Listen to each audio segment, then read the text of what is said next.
নমস্কার বন্ধুরা, মিনু ছোটো রান্নাঘরে সকলকে জানাই স্বাগত। চলে এলাম আবার রান্নাঘরে রান্নাবান্না নিয়ে। আজকে রান্না হবে ট্যাংরা মাছ। বাজার থেকে ট্যাংরা মাছ নিয়ে এসেছে। ট্যাংরা মাছগুলো একদম দেখুন, সাইজগুলো দেখুন, টাটকা টাটকা ট্যাংরা মাছ। ট্যাংরা মাছের সাইজগুলো কিন্তু অপূর্ব সুন্দর, আর পেটে ডিমও হয়েছে। ট্যাংরা মাছটা ঝোল করব। এইরকম ট্যাংরা মাছ ঝোল খেতেই কিন্তু বেশি ভালো। আর এখন যেহেতু গরম পড়ছে, পাতলা পাতলা অল্প মশলা দিয়ে ঝোল খাওয়াটাই বেশি ভালো শরীরের জন্য। আর এখানে আছে এই যে পটল আলু দিয়ে টমেটো দিয়ে ঝোল বানাবো। খুব বেশি মশলা দেব না, আজকে মশলাটা আমি বেটেই করব।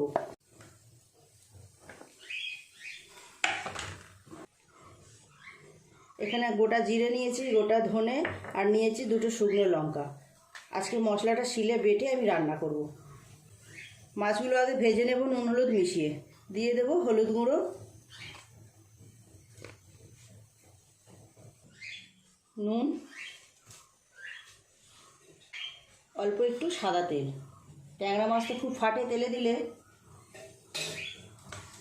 ভালো করে মিশিয়ে নেব। গরমের সময় যতটা হালকা পাতলা খাওয়া যায় ততই ভালো। যা গরম পড়ছে, জ্যান্ত মাছের এইরকম ঝোল খেতেই কিন্তু বেশি ভালো লাগবে। ভালোও লাগবে, শরীরের জন্য তো অবশ্যই উপকার। কড়াই গরম হয়ে গেছে, তেল দিয়ে মাছগুলো আগে ভেজে নেব।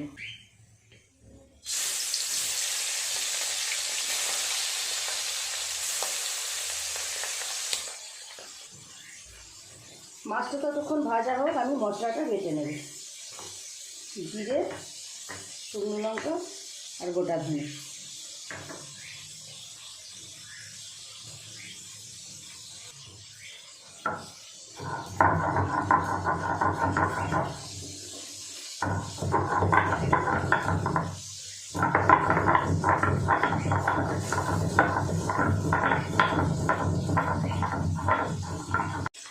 মাছগুলো উল্টে দেবে।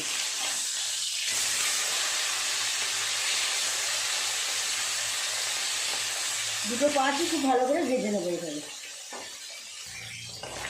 মাছগুলো ভাজা হয়ে গেছে, তুলে নেব। আর যে মাছ দুটো আছে ওগুলো ভেজে নেব।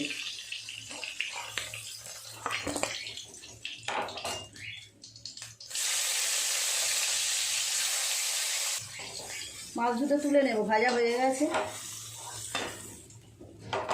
সবজিগুলো ভেজে নেব এই তেলে। পটল,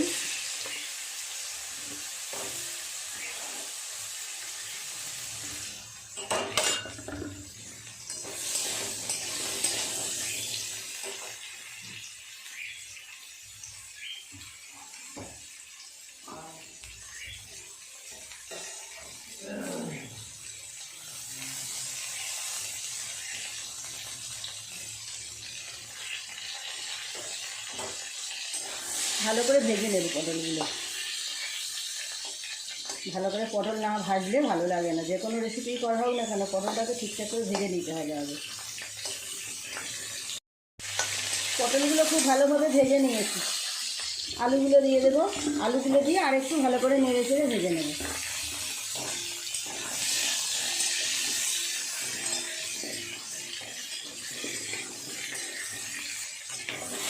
পটল আলু খুব ভালোভাবে ভেজে নিয়েছি লাল করে। নামিয়ে নেব।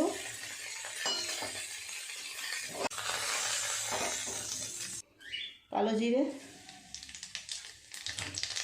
একেবারেই ঝোলটা আমি চাপিয়ে দেবো, আলাদা করে সাঁতলাবো না। টমেটো,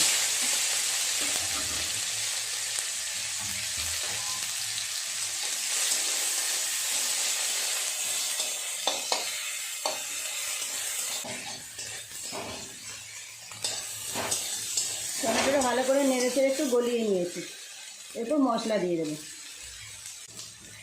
হলুদ গুঁড়ো দেবো 1 চামচ, জিরে ধনে শুকনো লঙ্কা বাটা,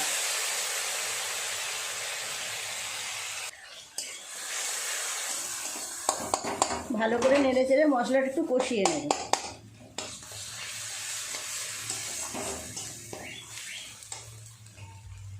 নুন দেব পরিমাণ মতো।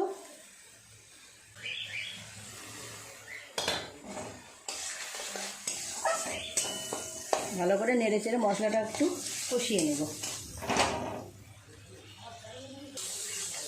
মশলাটা ভালো করে কষিয়ে নিয়েছি, দিয়ে দেবো ভেজে রাখা আলু আর পটল।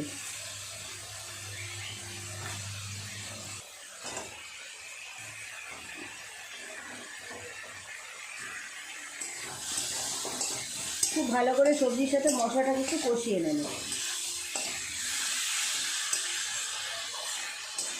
এইরকম মাছের ঝোলে কিন্তু দারুণ টেস্ট হয়, আর আজকে আমি যেহেতু মশলা বেটে দিয়েছি এর স্বাদ আরও বেশি ভালো হবে।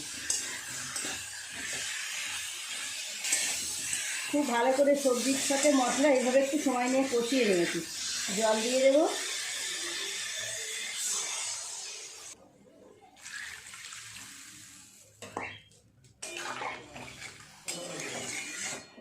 চাপা দিয়ে দেবো খুব ভালোভাবে, তাহলে সব সিদ্ধ হয়ে যাবে সবজি।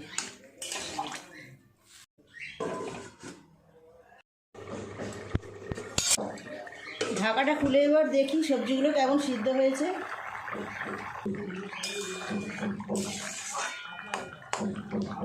পটল আলু খুব ভালোভাবে সব সিদ্ধ হয়ে গেছে। ভেজে রাখা মাছগুলো দিয়ে দেব। মাছগুলো দিয়ে আরও 2-3 মিনিট ফুটিয়ে নিলেই হয়ে যাবে। এইরকম মাছের ঝোল খেতেও ভালো, খাওয়া উপকার, ছোট বড় সবার জন্য ভীষণ উপকার এইরকম মাছের ঝোল।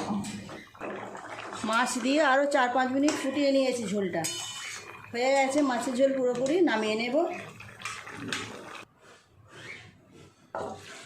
গরম গরম পটল আলু দিয়ে ট্যাংরা মাছের ঝোল রেডি। দেখুন বন্ধুরা, তৈরি হয়ে গেল পটল আলু দিয়ে ট্যাংরা মাছের ঝোল। মশলা বেটে রান্না করলাম, কেমন হয়েছে দেখুন। এইরকম রান্নার স্বাদ তো খুব ভালোই হয়, আমরা জানি সবাই। প্লিজ বন্ধুরা, রেসিপিটা কেমন লাগলো কমেন্ট করে জানাবেন, ভালো লাগলে একটা লাইক করে দেবেন। আমার চ্যানেলটি এখনও পর্যন্ত যারা সাবস্ক্রাইব করেনি, আমার চ্যানেলটি সাবস্ক্রাইব করে পাশে বেল ঘন্টিটা আছে সেটি অবশ্যই ক্লিক করে দেবেন, তাহলে যখনই আমি এইরকম নতুন কোনো ভিডিও আপলোড করবো সবার আগে তো আপনার নোটিফিকেশনে পৌঁছে যাবে। সবাই খুব ভালো থাকবেন, দেখা হচ্ছে পরের দিন নতুন কোনো রেসিপির সাথে। নমস্কার।